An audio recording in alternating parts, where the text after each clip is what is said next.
Xitoy taratqularida Sharq Turkistonning G'o'lji noyisining Qarayag'ash yezisiga joylashgan Xitoyning G'arbiy diyor oltin koni ilichaklik mas'uliyat shirkatining yer osti konida 24-dekabr kuni kon o'rilish voqeasi yuz berganligi, voqeada 18 nafar ishchining kon ostida qapsilib qolganligi xabar qilingan edi. Erkin Osiyo radiosi muxbirining G'o'ljidagi aloqador organlarga qarta ilib borgan telefon ziyoratlari davomida mazkur 18 nafar kishining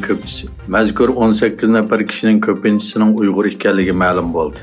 Aniqlashimizcha, qutqizish harakati navbatda 5-kuniga qadam qo'ygan bo'lsa-mu, ammo kon ostiga qapsilib qolgan ishchilardan birasining texnik qutuldirilmaganligi oshkorlandi. Amerika, Italiya, Yaponiya, Malayziya, Tayvan va Hindistonni o'z ichiga olgan nurg'un davlatlar Xitoydan kelgan yo'lovchilarga Xitoy virusi tekshirishi va turli cheklamalar qo'yishga boshladi. Bu ahvolga qarata Xitoy Tashqi ishlar ministrligining bayonotchisi Wang Binbin g'arbiy davlatlari va taratqularni Xitoyning vaziyatini mubolag'alashtirish va burmalash bilan aybladi.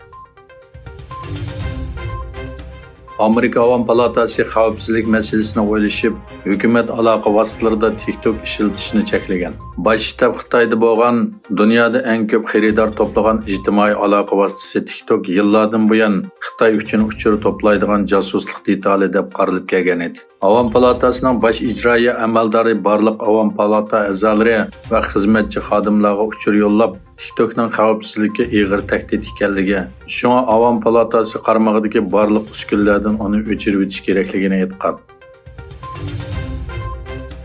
Yaponiya hukumati Xitoyning rayondagi ta'sirining kuchayishi va Shimoliy Koreyaning boshqariladigan bomba tahdidiga qarshi harakat ko'rdi. Tayvanga 110 kilometr keladigan Yonaguni oralig'i boshqariladigan bomba o'rinlarining o'rnashtirilganligi e'lon qilindi. Davlat matbuotlarida Xitoyning Tayvan bo'g'ziga bo'lgan ta'sirining kuchayishi sababidan Yaponiyaning bu orolga boshqariladigan bomba o'rnashtirishni tanlaganligi ko'rsatildi. Xitoydagi yuqumning ig'irlishi bilan ishlab chiqarish miqdorining tuvanlishi va ta'minlashning kechikishi sababidan Alma va Tesla'ning pay cheki tuvanlamoqda.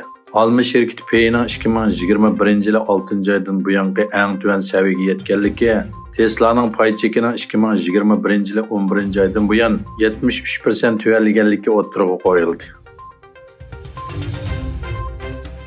Xitoyning Xanan o'lkasining markazi Jingzhouda ko'rilgan qo'yiq tuman daryo ustidagi tosh yo'l ko'rikida zanjirsimon qatnash hodisasiga sabab bo'ldi. Az deganda 200 mashina o'zaro so'qilib ketgan hodisada necha 10 mashina va yuk mashinasi bir-birining ustiga chiqib ketdi. Yerlik manbalarning bayonotida voqeada bir kishining qazo qilganligi, o'nlagan kishining yaralanganligi bildirildi.